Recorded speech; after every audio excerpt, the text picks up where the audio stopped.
Sandra. I'm here live on day 26 of Asexual Perspectives Awareness Month. So I've done a live stream every single day for 26 days now. Asexual Perspectives Awareness Month is about celebrating our diversity across the asexual spectrum and our differences within it. Today I'm wearing night top, so I've got this one, Most Lovable. Hey Martin, thanks for tuning in. Great to see you. So tonight I've got Most Lovable top on. I've got my night shirt on. I've had this one quite a while, but I love it. It's cute, huh? So yeah, so if you watched yesterday's video, I was talking about the fact that I danced with a guy who wasn't asexual, but he was Indian, and he was doing quite a lot of he was quite enjoying himself sexually, so we say. And I was trying to speak to you about the fact that towards the end of it I got a bit bored, like, because he was wanting me to like go around the back of me, like dance behind me, like really close every 5 minutes. It got a bit obsessive on his part, in my opinion. And so I kind of felt, I was starting to feel like I was getting a little bit bored and I should be saying something. Now, I think I told you before that I have relationship anxiety, right? But that doesn't just mean to say I get anxiety when in a relationship. In fact, it's in the lead up to a relationship, in terms of any possible relationship, in terms of a guy really being interested in me, in terms of obviously sexual guys being interested in me, you know? So when I was on the night, it was really quite good. When I was dancing, I didn't really have much anxiety. I had anxiety going there, but when I was with the guy, I felt quite comfortable. I still have the comfortable feeling, but it was the thing that my mind's been focusing on today. It's been reflecting about the fact that I did get a bit bored at the end with him being behind me all the time, like every 5 minutes. It got a bit much. And so today I've been watching like loads of dating coaching videos, trying to get into my mind what I should do. Should I speak to him or not speak to him about this, you know? Because he obviously wanted to see me again. He asked me twice if I was coming back next week, meaning this coming Tuesday, no, next week. And I said, I don't know, it depends if I'm busy or not, you know, which was a good answer, because, you know, I'm not at his beck and call, and it is up to me where I go or not. And I don't have to dance with him. I could dance with other guys or just dance on my own next time. But obviously there'll probably be an expectation on his part, because we liked each other, that I will want to dance with him again.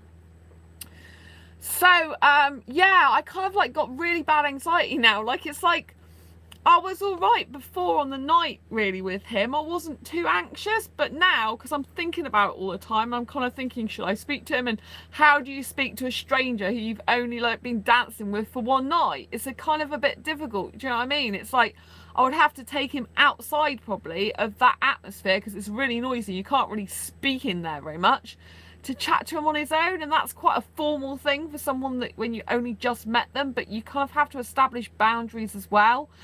And it's kind of like, I did establish a lot of boundaries with him, because it's like there's certain places he couldn't touch, and he knew that because I told him not to, you know, if his hands went anywhere near what I didn't like. So it's kind of like I did establish some boundaries, but I feel like at the end I probably should have said a bit more. But I was talking and saying, you know, I would rather come around the front because I don't want to be around the back all the time. It's not nice. And I think he got that, but he still kept turning me around the other way because he was enjoying himself too much, which was a little bit on his part, you know. Like, the rest before then, he was asking me if I was all right all the time, but kind of towards the very, very end, I think he just got a bit like too like loving it so much that he just didn't, you know, he wasn't so aware that well, he wouldn't have been aware that I was being bored, would he? Because he's not asexual, and sexual people don't really get bored of stuff like that. Whereas asexuals, you know, because it's not who we are, it's not in our makeup. It's just like, you know, if someone's doing sexual stuff with you, like his, you know, private part was rubbing on my bum, you know, it's like he's having pleasure out of that, which is fine to a certain extent, because I don't mind being close to an indie guy. I found him attractive. I felt comfortable around him. I wasn't so fussed. But after a while, it does start getting a bit much, do you know what I mean? Because it's kind of like, I don't really, the only pleasure I'm getting out of it is the dancing, or what, you know, I was dancing. So when I was focusing on my dancing, it was fine. It's just that when I started to feel him doing it excessively amount, I paid, I guess, more attention to what he was doing than my actual dancing a bit. And then I wanted to dance the other way a bit, you know, and freestyle a bit, because it gets a bit like, you start to feel like it's just a bit too much, it's a bit too overwhelming. So I kind of think I should speak to him about it, to assert more boundaries there. But it's hard to know what to say, because it's kind of like, I felt like saying to him, you know, like, I really find you attractive, it's really nice to dance with you, I love being close to you and everything. Just that towards the end of, like, last time, it got a bit, you know, I felt you kept turning around a bit too much, and, you know, it's like, I like to see more of your face and stuff, and, you know, it gets a bit uncomfortable for me having to do that. Well, but I don't use, the thing is, if I use the word uncomfortable, it's kind of like he's going to be a bit like, well, what are you comfortable with then? Do you know what I mean? It's a bit, I need to kind of use the right wording that's going to make him not feel bad, but at the same time make him know that I don't like doing that all the time. Hi! Do you know what I mean? I've got to make him feel like I don't want that all the time, all that succession of times, because it gets too much. So yeah, that's what I'm getting really anxious about. I think I'm more anxious now than I was when I was with him. So that's kind of hard. And something I want to discuss is asexuality and anxiety in general. I've noticed that a lot of asexuals do have anxiety. A lot of us have social anxiety. A lot of us have anxiety in general. And when I hold my asexual meetups, I'm from Algeria. Oh, hi. Nice to meet you. I've got a friend from Algeria. So yeah, where was I? So basically, I find it really difficult to talk to someone who, you know, you don't really know that well about serious, like, but you have to establish boundaries really early, and I did establish some boundaries, but I kind of feel more anxious now than I did before. And what I was saying is that I think a lot of asexuals have anxiety in some form or other, and that when I hold asexual meetups, predominantly nearly everyone I know that comes to it, the majority of them, not all of them, have anxiety, and that's great. Glad to meet you too. Oh, it's lovely to meet you. Thanks for tuning in. Really nice. So yeah, I think when I hold asexual meetups, it's quite nice because we've all got the anxiety in common in some form or other. So we relate to each other and can understand each other, and then we don't get so anxious. When you understand, like, I fundamentally know I get anxiety, so I've learnt to manage it very well over the last years. But there's one thing that I just whatever I do, it doesn't stop, and that's with a potential relationship or a guy being seriously interested in me. And I think that's a self-built mechanism, because I've had a lot of abusive guys in the past, emotionally, mentally, physically, and sexually. I've had all that abuse. It's kind of like, it's a self-protection mode, and anxiety isn't all bad. It is actually there to protect you. I don't speak English, excuse me. Okay, no worries. Thank you for tuning in. So, you know, I think when you've had a lot of abuse, then you can get anxiety. I also think you can get anxiety from when you don't spend much time interacting with other people, whether it's in your childhood or whether it's in adulthood, you know, because when I was a kid, I didn't really interact with many other kids. You know, when I was small, I mean, I'm still a big kid now, right? But you know what I mean, when I was like at school, I was bullied, I didn't really interact with people that much. I kept myself to myself. I was quite sad and lonely and depressed when I was a kid, and it was a really hard time, and you know, I couldn't. Thanks, good luck, by the way. Oh, thank you. So yeah, it was really hard for me, and I think a lot of you can relate. I mean, when you don't experience sexual attraction as well, you kind of start thinking about other things. I mean, I analyze things all the time in my head. I think things, I overthink things. But I think when you've had times in your life that have been difficult, whether it's through bullying or through some form of abuse, I think that it does make you anxious, and I think that stays with you throughout your life predominantly, but there are ways you can manage it. Now, in terms of relationship stuff, I can't. In terms of a guy being interested in me, I can't. And I think that is literally, it's because my body was in terror. I was with a guy for 8.5 years, and he was abusive. And he was that abusive that I didn't know where he was going to be nice or horrible from one minute to the next. So your body, well, my body around this person was in constant fight or flight mode. And your body, like, programs itself to do that, and the only way you can get out of it is reprogramming it. But I don't want to reprogram it at the moment. in my mind because it's there to protect me. Do you see what I mean? Because I don't want to ever get in bad situations like that again. So kind of like my mind and my body overrules everything, knowing that it's safer for me to feel this way than it is to not feel this way in these circumstances.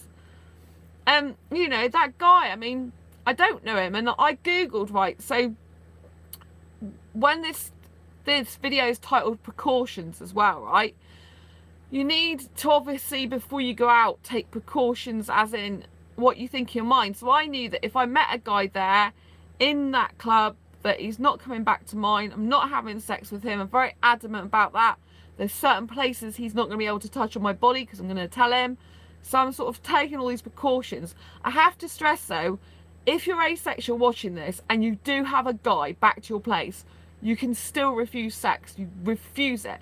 If you think in any way, shape or form that you might have sex with a person, regardless of the fact you're asexual, please be safe and take precautions. I am saying this, I know it might sound silly to some people watching this who think, well, you know, don't treat me like a kid, but believe me, I know asexuals that are not experienced at sex, they haven't maybe even done it before, and they don't understand that it only takes one time to make a baby. So I'm kind of stressing this, although this isn't the essence of this video, I'm stressing this. If you do find someone who's highly aesthetically attractive and they are a charmer and they do talk you into bed, and you think in any way, shape or form you could happen to have sex with them, whether it's through pressure from them or whatever, for God's sake, you know, get some condoms, protect yourself. If it's a bloke, you know, that you're hooking up with, like, you know, having sex with, you know, if it's a woman, just be careful because there's STDs you can still get. Do you know what I mean?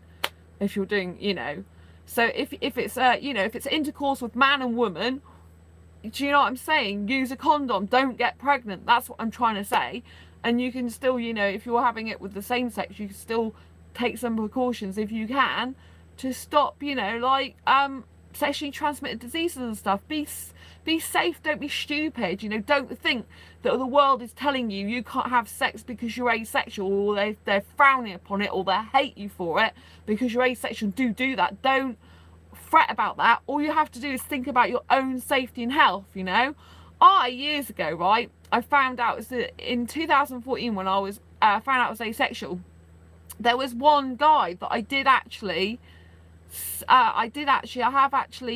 was in a 5-day relationship, I think it was 5 or 7 day relationship with Bangladesh guy who went off with someone else. I think it was like a week actually, I think it was 7 days, you know. And at that point in time I wasn't, you know, I knew I was asexual, but because I'd had sex in the past, I wasn't sure if I could resist a guy that I was aesthetically attracted to, if I could resist him and not have sex with him, if I was highly aesthetically attracted to him. Yet I didn't want it in my mind, you know. I didn't know what the situation was going to be. I knew I'd been pressured in the past, and I kind of like, not from my ex of 8.5 years actually, as it happens, but yeah, so I thought, you know, I had some condoms. I was a bit bonkers, you might say, but I got these condoms. I went and bought them because I wasn't sure. It was a time when I was transitioning to my new asexual life, as it were, and actually realizing that I can have love without sex. And it was a time when I was still seeing this particular person, a heterosexual guy, you see. So I got condoms. I didn't use them. I couldn't.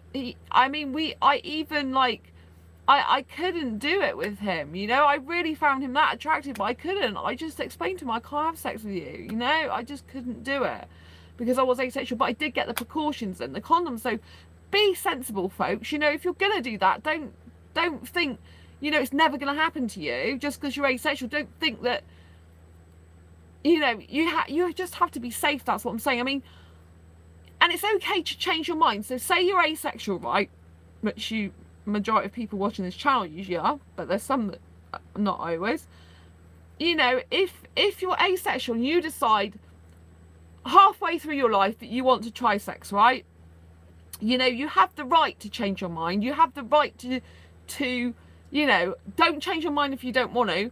Be a virgin forever if you want to. I think that's awesome, and I admire anyone who's still a virgin and wants to keep their virginity forever. And I would say keep it, because in my experience, sex is not worth it, and being a virgin is far better.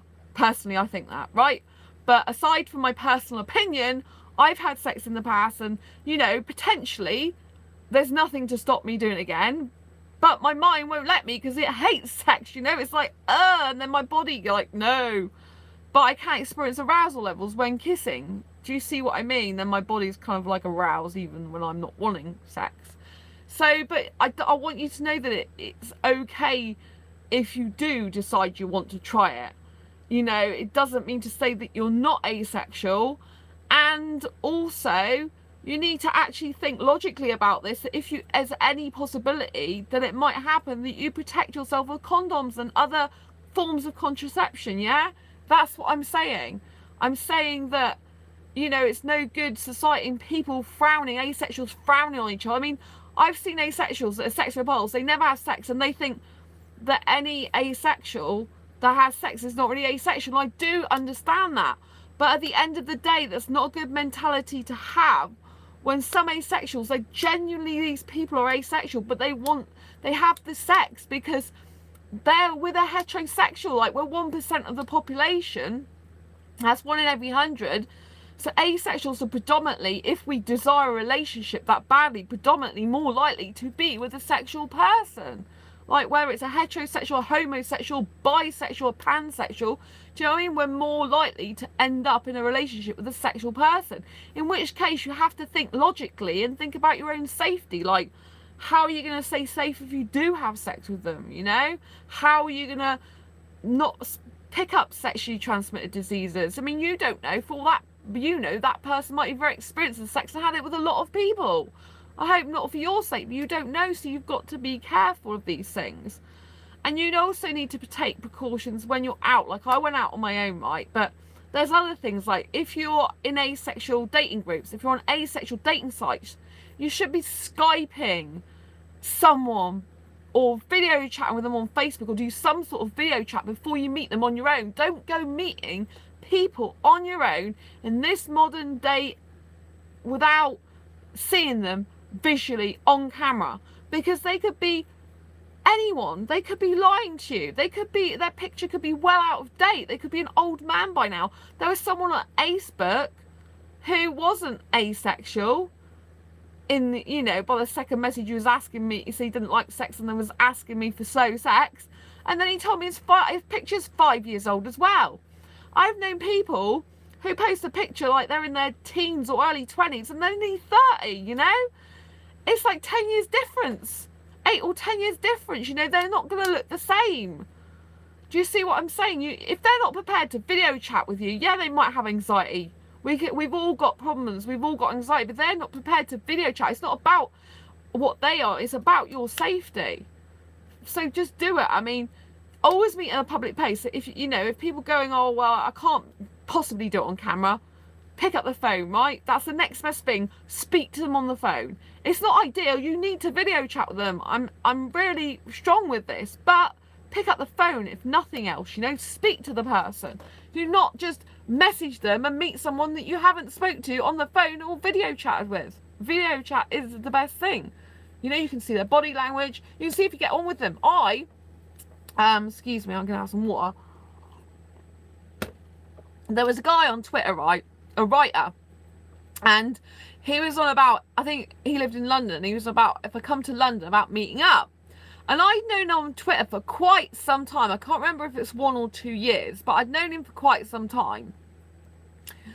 And before we met, we Skyped, right? And it's a good job we did, because we were totally incompatible to see each other. I think he was sexual as well, and I think I don't know if it's a time when I knew I was asexual, or I think it was in the beginning, actually, if I remember right. But he was sexual, and his attitude was really not nice, you know? And so, yeah, he sort of made up an excuse not to meet up with me in the end. I was glad he did. I kind of should have took the ball by the horn and said no myself, but you know, sometimes I get a bit like, well, I can't say no, but I don't get that too often, but I do get it on certain circumstances, you know? And it's kind of like I should have said no, but anyway, so we don't speak to each other. We stopped speaking to each other, but his ego was so horrible, and he just wasn't a nice person. The whole conversation was horrible. We're very different people. So that's what I mean.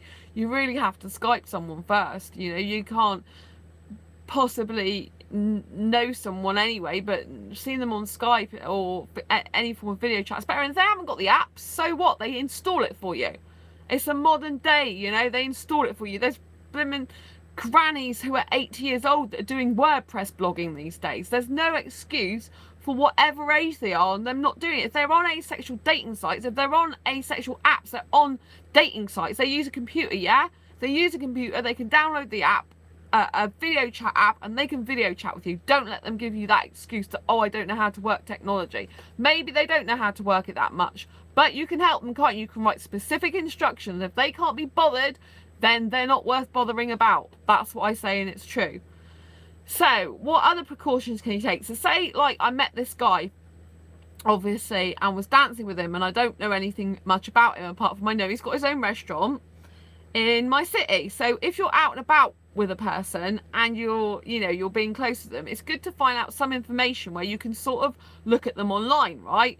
Now often that you won't, they won't give you their full name, because if you've only just met them, it's not really something you tell your full name, is it, to be fair to them or you?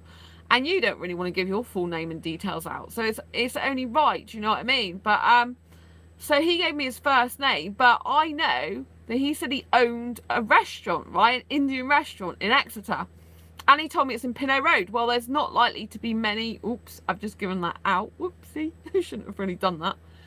Anyway, this is a live video stream, so who knows? I can't really, yeah. Anyway, the cat's out of the bag now. So anyway, yeah, I Googled the restaurant, right?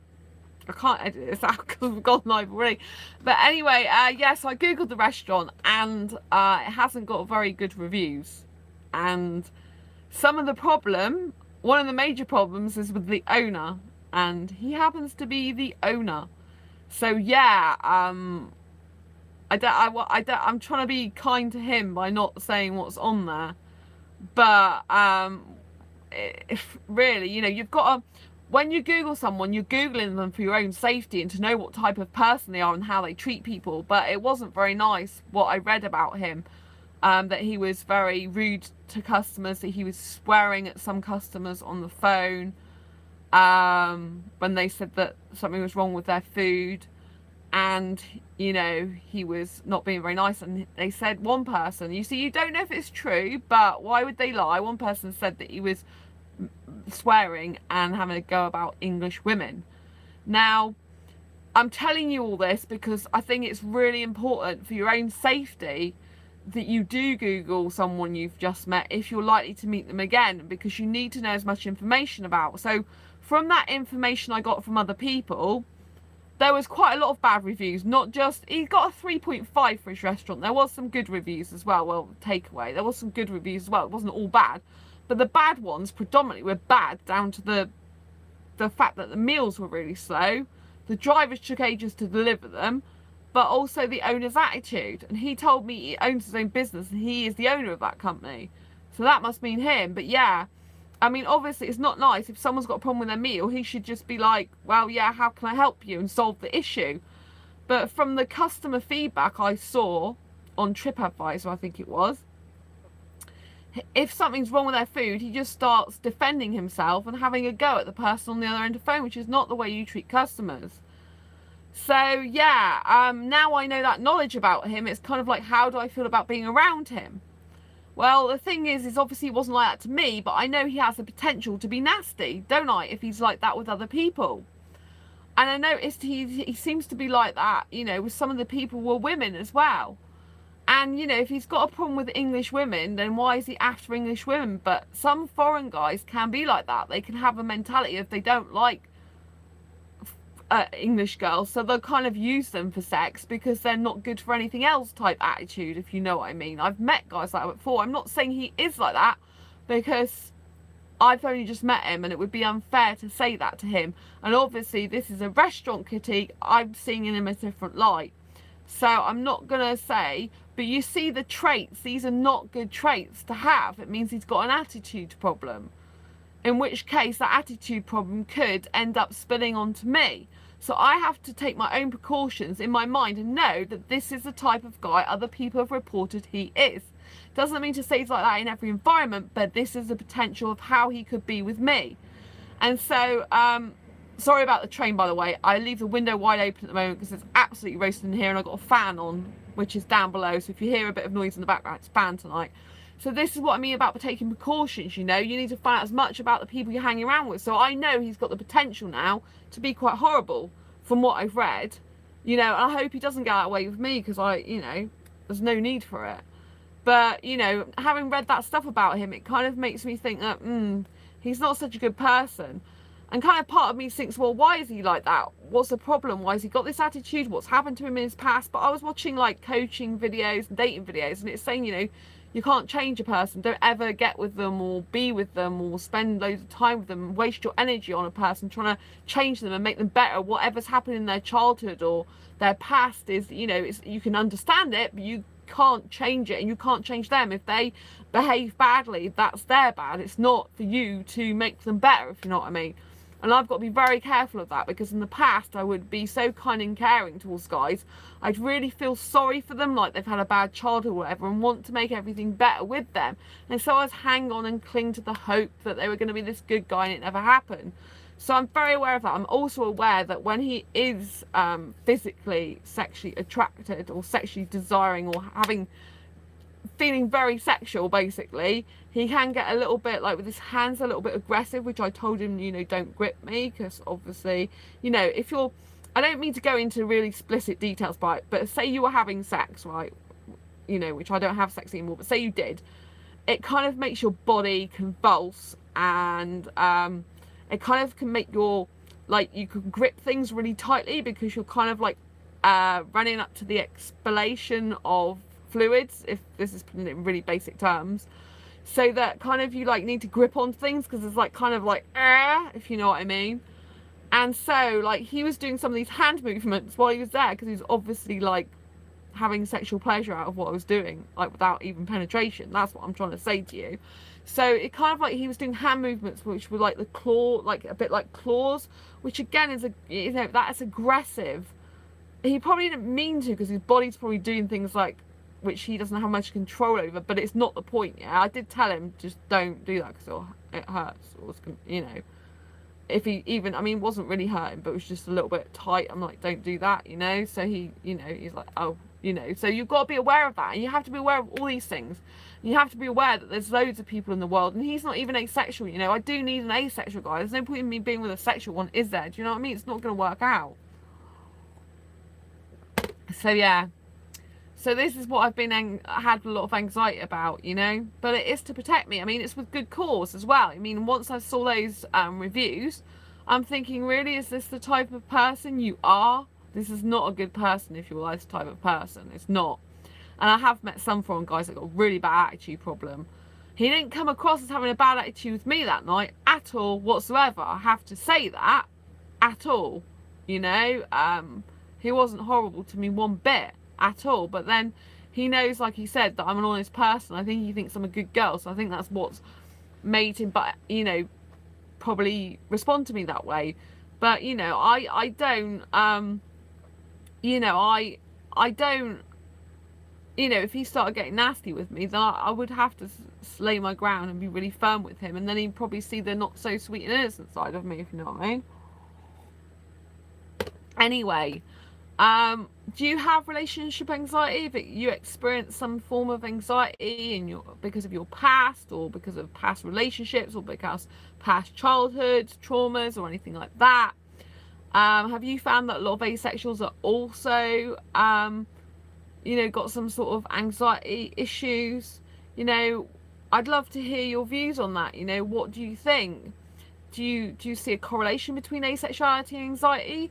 Or do you just think it's the experiences we've gone through, where society has literally tried to shove us in a box that we do not belong in, and it kind of scared us? And also in our childhood, maybe we couldn't relate to other people the way that the majority would, because we are asexual and we're not sexual. So it kind of like, we value things differently, we look at things differently. Like when people, like when I was in school, I used to love the romance and the idea of a romantic relationship, but I never wanted the sex. And obviously a lot of the girls were, you know, they were talking about guys in sort of that way more, and I never had that. And you know, I was, you know, I wasn't really into girly stuff, you know. I wasn't really into what all the girls were talking about, playing with their hair and painting their nails. I've never been that type of girl, really.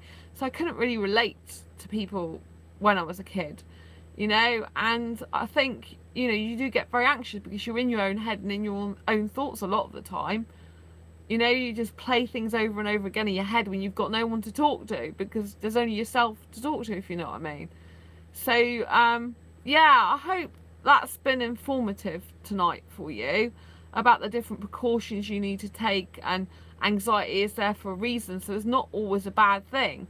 It becomes bad when it completely overwhelms your body and takes over, and unfortunately that tends to do that with me and completely take over my body. So like, I'm nervous all the time, and I find it hard to eat, and I find it hard to concentrate on things.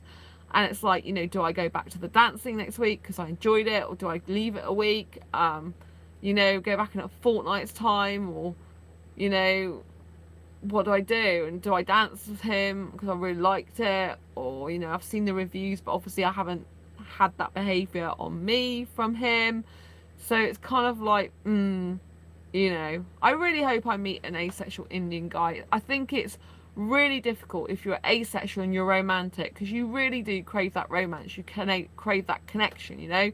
You know, even to just have, you know, like, I didn't even kiss this guy, just to like be next to him and cuddle him, you know. Well, I was quite, you know, I was hugging him, but it's more of a cuddle, really. Well, it was hugs, but it was like, but when we're dancing, obviously it's cheek to cheek, so it's like holding each other really tightly, and we had our fingers interlocked, which I find very romantic and intimate, you know. Like, when we were dancing, our fingers were locked with each other quite a lot, and he was twirling me around quite a lot, which I really liked. And so, and when we were like next to each other, like my head was like next to his cheek, it's quite intimate. Do you see what I mean? So I miss all that stuff in a romantic relationship. I miss all that closeness. I miss that cuddling. I miss that being really physically close to someone. I don't miss the sex one bit. I can't stand it and hope to never have it again in my life. Do you know what I mean? I don't want it. So, but I miss the other stuff, you know. I really do. And I think it's really difficult because the majority of asexuals tend to be aromantic, otherwise known as aromantic, which is how many people pronounce it. And you know, and aromantics don't really feel romantic attraction. They don't need to be a romantic relationship. They don't feel there's anything missing. They don't feel like they need something that's not there. They don't really think about romance. They don't really think about stuff like that, you know. But some aromantics, they still want to be hugged, and some of them still want to be cuddled, and some of them still want to be in a relationship. So I don't think there's like the urgency there. I don't think, you know, they're coming from a different angle, really. They're coming more from a companionship and platonic friendship need rather than a romantic need. But the both ends are the sort of same thing, apart from aromantics, you know, some of them don't need any relationship whatsoever. They just need friends, and that's how they'll be for the rest of their life, you know, forever. Whereas other romantics, they desire a queer platonic relationship or platonic relationship, you know, which is like a little bit more than a deep friendship, you know. But romantics usually like some type of more physical contact and kissing, but there's complete variations within the romantic. So I love kissing loads, you know, really passionately and stuff like that. And I love being really close to a foreign Indian guy. I don't know what it is with me with Indian guys. It's obviously I'm meant to be with one. It's just like I crave that so much. It's just specifically with Indian guys more than anything else. It's really weird.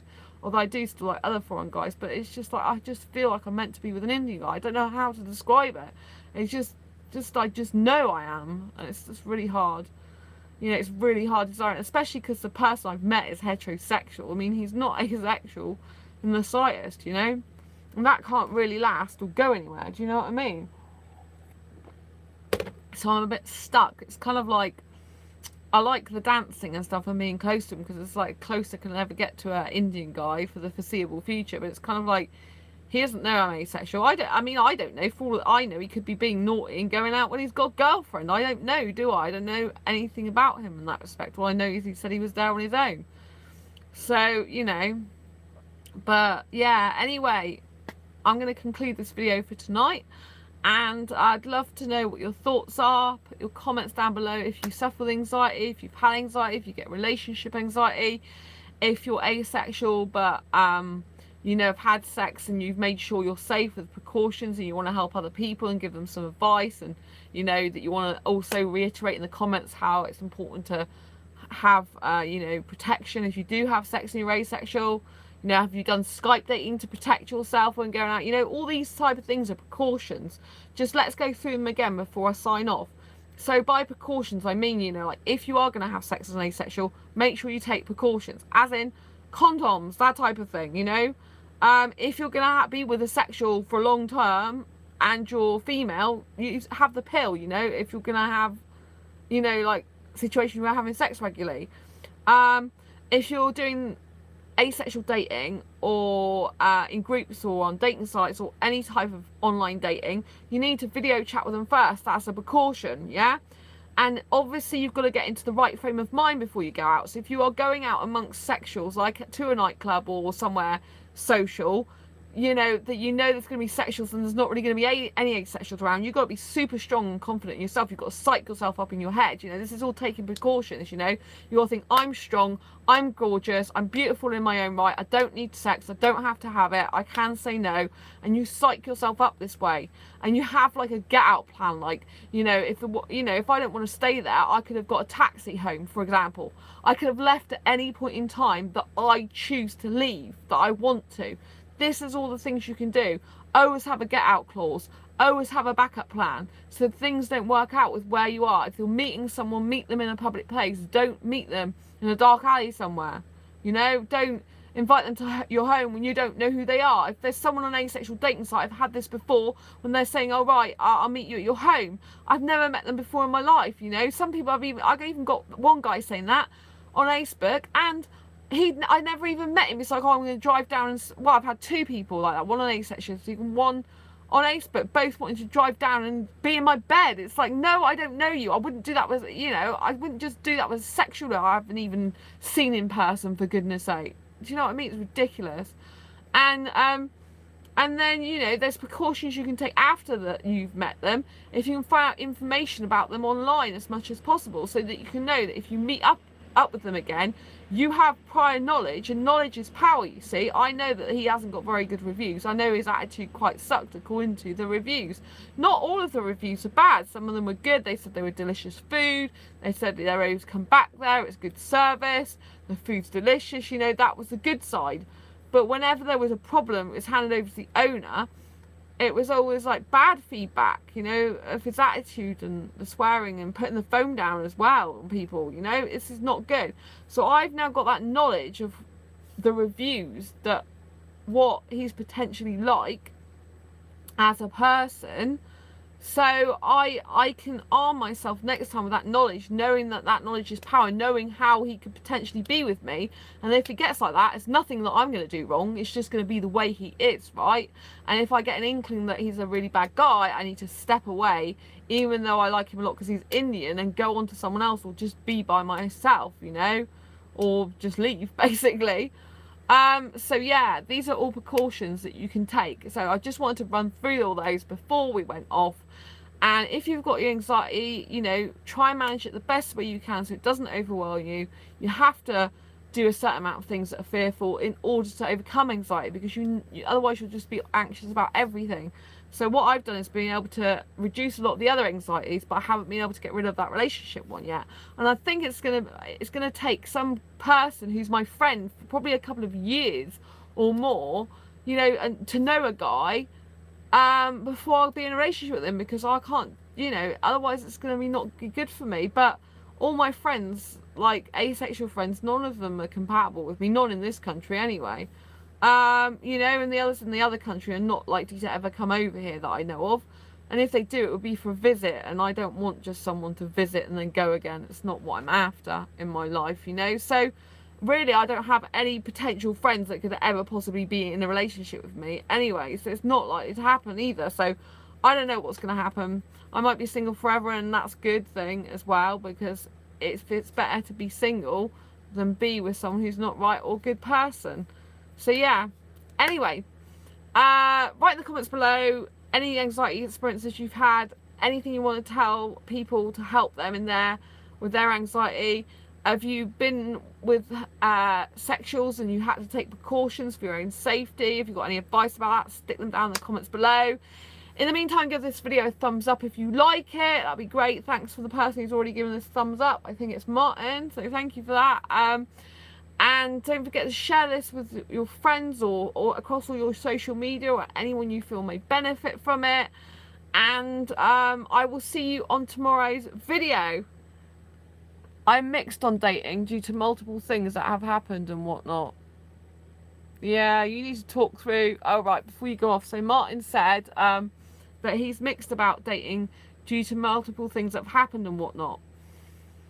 Well, I don't know what's gone in your past. You know, I don't know if you've been pressurized into sex or doing sexual things, because I don't know your circumstances. We haven't discussed anything like that. If you want to discuss them privately with me, you're more than welcome to. But yeah, so all you can do is, like, if you're willing to give it a try, is give it a go. But in general, I would say that if you're not up for sex, try and stay clear if you can of dating. I mean, you're aromantic, well, you're grey romantic, a demi-romantic, sorry, aren't you, Martin? Yeah. So you can only be romantic when you've formed a strong emotional connection with someone. And since women are your thing, then you've got to form a strong emotional bond with a woman to even be able to be in a relationship with them in the beginning. So if you haven't already got that emotional connection with someone, then you have to develop that over time before you can even be in a relationship with someone. If you're a demi-romantic rather than an actual romantic. If you're an actual, turn out to be romantic after all and don't be demi-romantic, then you don't need such a strong emotional connection, because romance will kind of see you through, if you know what I mean. Romance is kind of a form of attraction in and of itself. But if you are definitely demi-romantic, you need that emotional connection, then I'm guessing you don't really have that now, or yeah, so because if you did, you might be thinking, well, maybe I should be with that person. I don't know. But yeah, so it's hard. I mean, I don't know what's gone on in your past, you know. All I can say is your past doesn't dictate your present or your future, and that you shouldn't live in the past, but you should reflect on it and learn from it. And that if you've got any things that happened to you in your past, so I don't know if you've had any sexual abuse or any bad things happen to you, you know, you need to talk it through with an understanding partner in the future, you know, or potential relationship. Just talk about all those worries and concerns that you have and talk it through. Like, if you've got a strong emotional bond with them, they should be like your best friend anyway, and you should be able to talk to them about absolutely anything. And, you know, that's the good thing about having a really strong emotional connection, that you kind of, like, in my experience, when I have a strong emotional connection, it's like I have a special connection with that one person that I don't get with many other people. I can emotionally connect with quite a lot of people, but I get certain people that I get deeply emotional connected with, which for me, that goes hand in hand with romance. Usually I can't usually have some form of deep connection with someone without some level of a little bit of romance there, even if I wouldn't be suitable for a relationship with them, or even if I'm not asexually attracted to them. Kind of, it brings about romance for me indirectly. It just does. It's because I really care about the person. I've really like them a lot, and I really feel for them, and I really want to be their special person in their life, I guess. And I really want us to be special together. You see, I miss that, you know. I get where you're coming from, because I miss that really deep best friendship. I would love to be up at night with a guy chatting till the early hours. If the deep emotional connection is there, I imagine that even if they don't want the actual relationship, we'd still be good friends. Don't know how they'd... Yeah, I mean, if the deep emotional connection's there, right, it depends on the people involved. But if the deep emotional connection's there, it depends, right? Because some people, it depends, okay, on the people involved. So say you're deeply emotionally connected to someone, right, and that person's deeply emotionally connected to you, it depends how they feel about you. If they feel so emotionally connected to you that they need to be in a relationship with you, but you can't do that, then it's up to them whether they still be friends with you or not. If they're a really good friend, they should be, but they might not be around for you as much because they might need to break that connection. Do you see what I'm saying? Because it's the emotional connection that often binds relationships and couples together. With aromantics, it's kind of like aromantics, like pure aromantics, they tend to have like a lot of emotional bonds, from what I can understand. They tend to can have a lot of emotional bonds for their friends, and they can live like that. But if you are emotionally bonded to someone who's not the same orientation as you, who's not aromantic, for example, say it was a romantic person, then that romantic person might need to break some of that emotional connection with you in order to seek another relationship with someone else. Because some romantics, they can, you know, some romantics need to be that emotionally connected to a person that they're actually in a relationship with. Do you see what I mean? So for me, if I'm strongly emotionally bonded to a person that I like a bit more than a friend, and that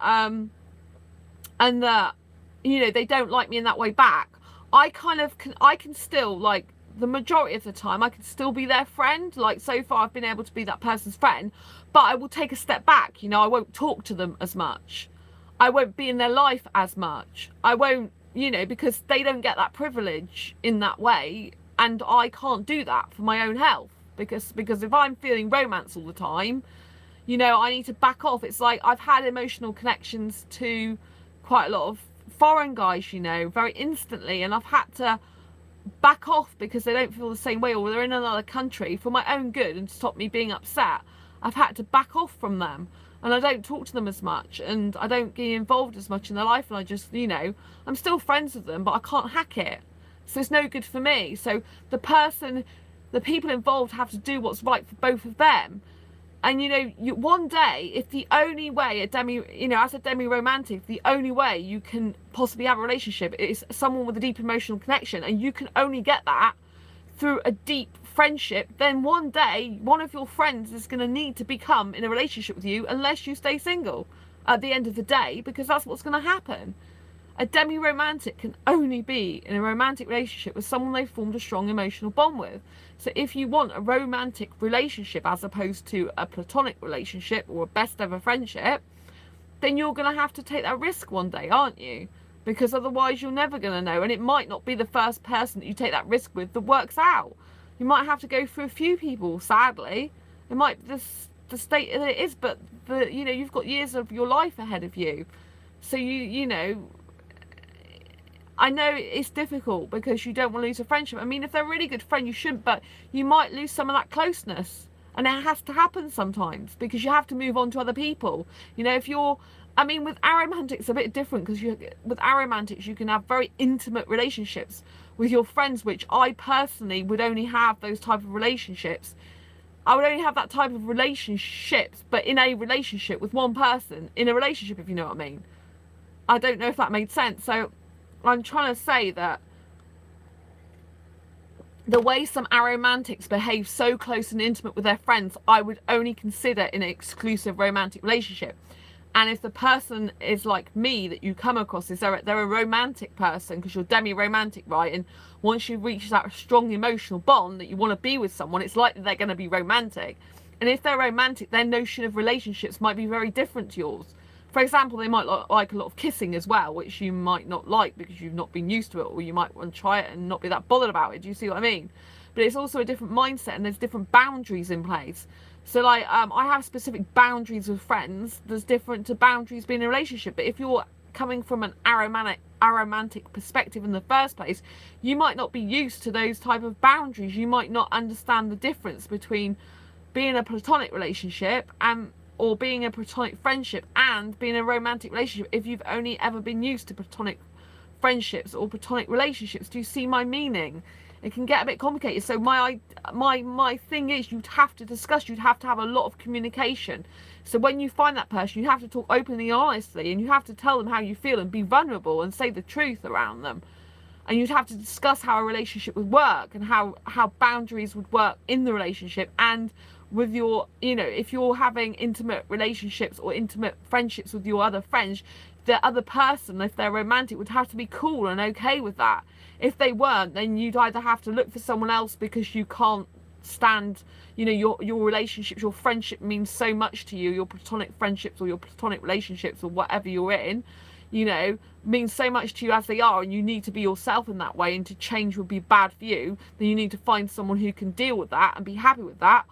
Or you need to decide, well, actually, I didn't realise that this is the difference, but now I'm with this romantic person, I can change and I can set boundaries with my friends and I can be different because I choose to be that way. Do you see what I mean? It depends where you're coming from. I hope this is helping you.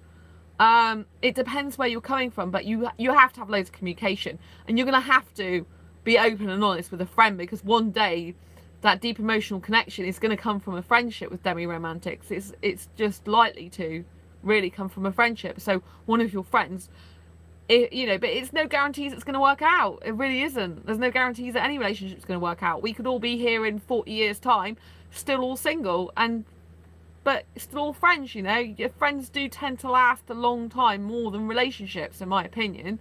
So friendships you need in your life, definitely. You don't want to change yourself for someone. Having said that, there's sometimes that, if you don't know boundaries, or you're not, comfortable with them, or you don't understand them, then maybe you can have that conversation and work it out. I know you've asked me to do a video on autism as well at some point. And some autistic people, they don't understand boundaries either in relationships, so you'd have to work on that as well, probably, because some autistic people, they don't understand boundaries. They don't understand physical boundaries between friendships and a relationship. So I'm just giving you a little bit of extra advice, which I haven't done a video specifically geared towards autism. I'm not autistic myself, so I can only go by what I know of my people I've known who are autistic in the past, and research I've done as well. So, but you've got to understand that sometimes it's harder for people who are autistic to understand boundaries in relationships and friendships, the difference between physicalities and stuff like that. That's just, I hope that's answered your question, Martin. I hope that's given you some insight. Just like, yeah, and I know you might be cautious about going into a relationship from your past, but maybe you're right to be cautious. Maybe this time's not right for you to be in a relationship. Maybe you need to spend more time working on friendships, and then kind of seeing which is the right person for you to be with in a relationship. Being in a relationship is, thank you, yeah, it's given me a bit more information and such. That's good. Being in a relationship is different to a friendship, but if you're really, really close friends, I think some people naturally move into a relationship from being really good friends, because they feel like they just can't be without each other in each other's lives, and they feel that they love speaking to each other, and they love sharing their ideas, and they love sharing their life with each other, and they kind of become intertwined with each other's lives, whether they like it or not. It's kind of like naturally thrust upon them, and they kind of like want to hang out more, they want to chat more, they want to be around that person more, and that's how it kind of progresses. Like when you're friends with someone, you might like hanging out with them a bit, you might like talking to them, chatting to them, but you'll notice that when you start to feel romance for someone, oh yeah, I need to do a video about romance actually, but when you start to feel romance for someone, you kind of like want to be around them more, you want to spend time with them more, that what their opinion matters far more in your life about what you do and how you do it, and it's really weird, you become more intimate in your thoughts about them, so you think about them more, you want to talk to them more, you want to be around them more, you want them in your life more, you want them to be happy, you pay attention to them more, you become engaged with them more in conversation, you just really, really care about them, and that can develop, to love, and that, yeah, you just really have to be with that person because they're the right person for you, and you can form like a soulmate bond. This is me going off on one now because, I know about romance, I know what it's like to feel love, I know what it's like to feel romance. It's just really hard particularly if you're romantic and you don't have that person in your life, you don't have that or if you do, it's not reciprocated. You know, that's the other thing. You know, not everyone that you get attracted to or that you want a relationship with is going to want one back with you. It's just not, you know, it doesn't happen that way. Actually, it can happen a lot that you want a relationship with certain types of people they don't want with you, and people who want relationships with you, you don't want with them. And that's just the way of life sometimes, unfortunately, you know. But I mean, I've still maintained, you know, because I'm a hyper romantic, I do have some romance for quite a lot of my friends, particularly asexual friends, like some level of it. But you know, I will not, you know, if I don't speak to them for a while, then that's good for me, because it lessens the romance for me. Not because I don't want to talk to them, but because it's just better for me. But usually they've got their own life anyway, and usually if I don't instigate conversations that much, then they won't instigate them back with me as much anyway. So, and once I calm down, you know, some of my friends that I feel some romance for, they'd be no good in a relationship anyway. And I don't even have aesthetic attraction for some of them. You know, it's just because I've got a strong bond with them and I care about them. I think they're really kind, caring people. However, having said that, I think I have the potential to possibly find them more aesthetically attractive over time, because I find their personality and that bond really amazing. Like with my ex of 8.5 years who wasn't asexual, I didn't even think he was good looking when I met him. Like, we were friends for a while and we got on really well. We were quite flirty, I guess, with each other, but I didn't like his look. Like, he had long hair and he was skinny, and I didn't like skinny guys at that time, and I didn't like guys with long hair at that time, and he wasn't particularly good looking, you know. But back then he was really nice to me when he was trying to get me, and I just thought he was a nice person, and we got on really well and we really understood each other. I guess we had an emotional connection, I thought, which pretty much went away once he got with me, and then started being quite abusive quite quickly, sadly. Don't live with a person. That's my advice to you. Don't move in with them. It all changes from then. I mean, you need to, like, if you're going to live with a person, give it at least a year before you move in with them. There's like three, you know, if you're not used to relationship, there's something called the honeymoon period, which is generally 3 months. And so people tend to show their true colours after being with you for 3 months. You know, if they're going to be abusive, they're going to start lying, start cheating, or being horrible, they kind of show signs of this at 3 months, you know. But sometimes if you're not living with them, they can cover up quite a lot. But if you're 3 months living with them, then you really see their true colours. And you can't really know someone totally unless you live with them. But having said that, I would advise against living with someone. I don't like living with anyone. I don't ever want to live with anyone again. Because if something goes wrong, you can't get out of it very easily. You're financially independent with them. You're tied to them. Do you see my meaning? You're literally, unless you've got a lot of money by yourself and you can afford that rent where you live on your own, and you've got a way to get out of it, you just stuck. And then you're stuck in a relationship. You know, if it doesn't go well, you end up stuck in a relationship which is no good for you.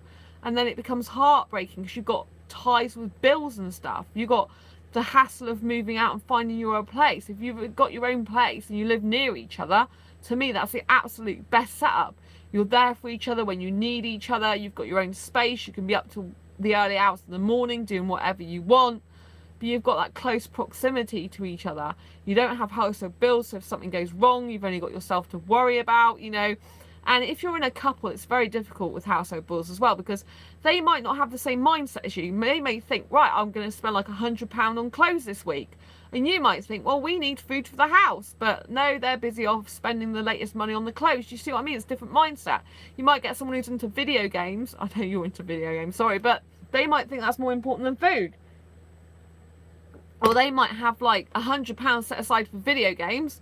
My ex was actually into video games, which I haven't told you. My ex for 8.5 years. You know, I'll give you an example with him, right? He used to buy the latest designer gear clothing. He used to buy video games a lot of the time and trade them. And the bed he got was rubbish. I used to have to sleep in a bed that hurt. You know, it was bad. You could feel the springs. It wasn't good for my health.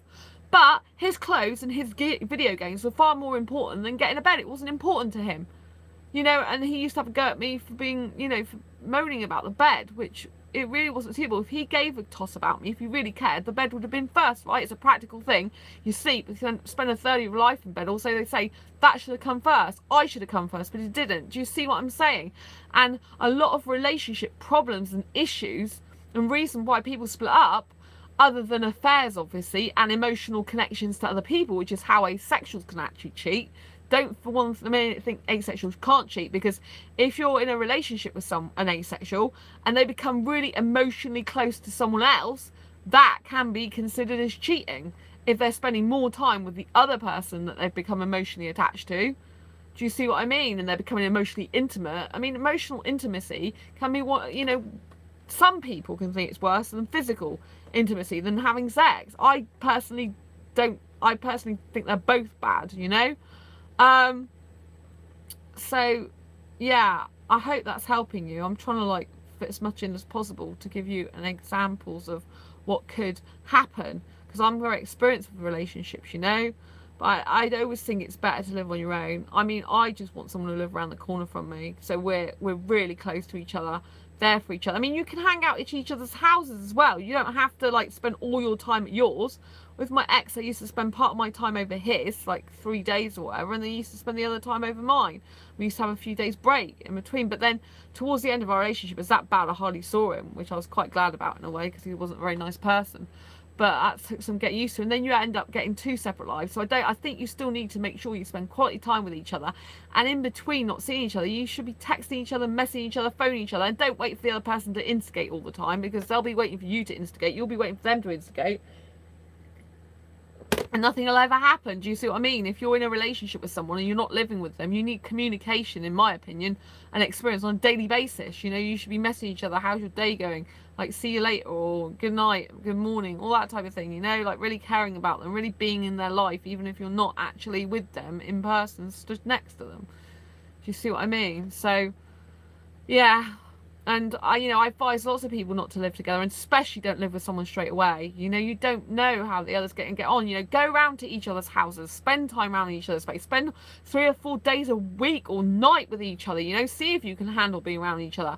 It's very different meeting up for dates than it is being in each other's pockets 24/7. You know, I mean, it's like, you know, when you live together, if you're gonna live together, you got to think about who's gonna cook, who's gonna clean. You know, if they don't clean up after themselves, are you gonna be annoyed? Or do you hate housework and don't want to do any cleaning? You know, for me, I don't like housework. I can't stick it. I hardly do any in my own place. I leave my washing up to all do in one go. But if I was living with a guy, I couldn't do that. He wouldn't stand for it. He wouldn't like it. He wouldn't want washing up in the washing up bowl for days on end. Whereas me, I couldn't care less, because I'm not in the kitchen. I hardly ever go in there. I don't like cooking. I don't like cleaning.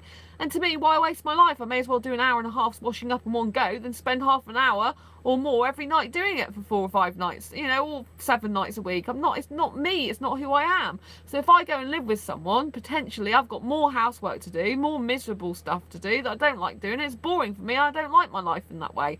And then my life will get more miserable, and I won't be happy, and then I won't be happy in the relationship because I'll be miserable, and this is how it works. Do you see where I'm coming from? If you're not happy with who you are, and you're not happy with your circumstances, you're not happy with the situation, you're not going to be happy in the relationship, which is why I like living on my own. And a lot of romantic people do not like living on their own. So I looked out on that one in the sense that most asexuals that are romantic do not want to live separately. More aromantics do, actually, but I can't be with an aromantic because they don't like kissing, usually. Especially not passionate kissing. It would just be gross to them. And it'd be like, ugh, what are you doing? Get away from me. You know what I mean? And they don't need all the romance and stuff like that, you know? So, yeah, I have to be with a romantic, really. So anyway, I hope that's helped.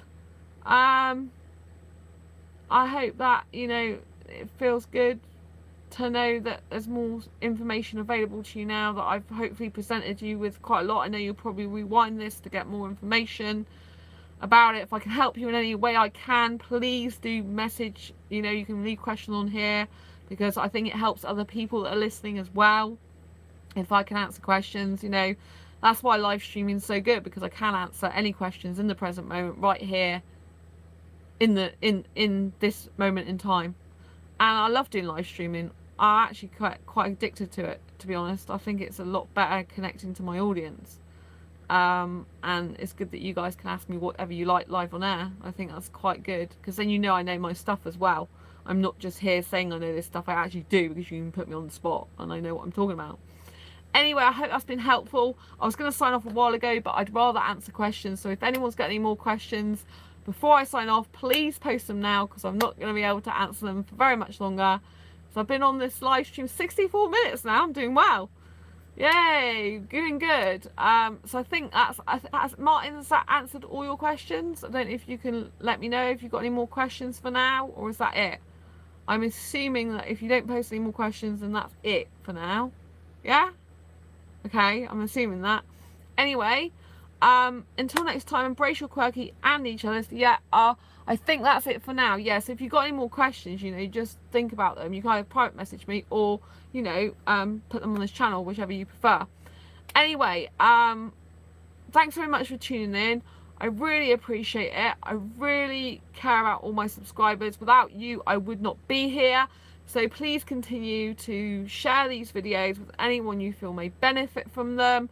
Get people onto this community if they've got questions that need answering. Get them to post comments down below. Give this video a thumbs up. If you haven't subscribed and you're watching this right now, please subscribe. Hit that big bell button so I can, you know, you'll get notified. Thanks for live stream. You're welcome, Martin. You're very welcome, always and forever. So yeah, don't forget to hit that bell icon to get notifications every time I post a new video. So when I become live, you should get something in your you have to be logged into YouTube obviously to get it, but if you're logged into YouTube on your phone or on your desktop, it should then come up with this you know, Sandra Bellamy, or well, it won't be my name, will it be Asexualise My Asexual Life, which is my name on here, will come up as Asexualise My Asexual Life is now live. That's what will come up. But you have to be logged in. You can't not be logged in, because unless you've got some sort of whiz app that does that for you without being logged in, which I don't think there is one for YouTube, but I might be mistaken on that. I just don't know of it. So if you do know, let me know and I can post it here, or you can post it here for other people to benefit. Anyway, it's been lovely to talk to you. I'm going to sign off now because it's getting late. I really appreciate you being on here to all this time. Thanks, Martin. Take care. Have a good night. Bye.